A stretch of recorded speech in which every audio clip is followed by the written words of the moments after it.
You know what's funny? We've been told our whole lives that discipline means being tough on ourselves. Push harder, sleep less, ignore the pain. But here's the thing. That approach is exactly why most of us burn out before we even get started. I used to think I was just lazy. Every Monday morning, I'd wake up with this grand plan to transform my life. Exercise daily, eat perfectly, work efficiently. By Wednesday, I had already given up, drowning in guilt and self-criticism. Sound familiar? But then, I discovered something that completely changed how I think about discipline. The real problem wasn't my lack of willpower.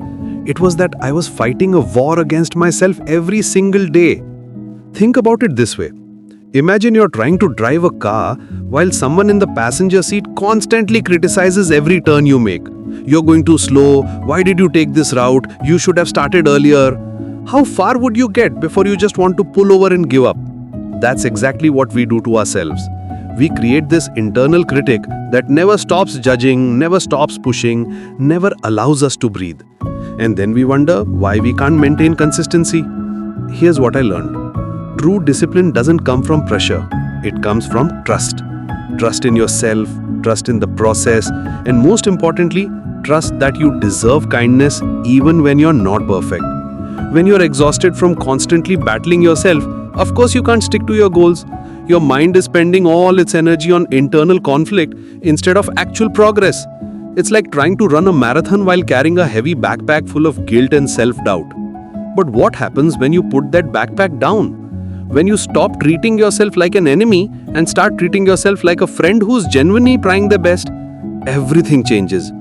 I started experimenting with this approach last year. Instead of punishing myself for missing a workout, I'd ask, what does my body need today? Instead of feeling guilty about taking breaks, I'd remind myself that rest is part of the process, not a failure. The results were incredible. Not because I became some superhuman productivity machine, but because I stopped wasting energy on self-hatred. That energy could finally go toward actually doing the things I wanted to do. Self-kindness isn't about making excuses or lowering standards. It's about creating an environment where growth can actually happen. When you're not constantly defending yourself from your own attacks, you have space to learn, to adjust, to try again. Think about how you would encourage a good friend who's struggling with their goals. You wouldn't scream at them or call them worthless, right? You'd probably say something like, hey, you're doing your best. Let's figure out what's not working and try a different approach. That's the voice that creates real discipline, not the harsh critic, but the supportive coach who believes in your potential. Here's the beautiful paradox.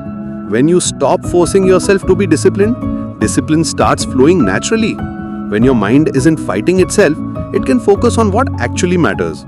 Building habits, making progress, enjoying the journey. I am not saying it's always easy. Some days the old patterns of self-criticism still creep in.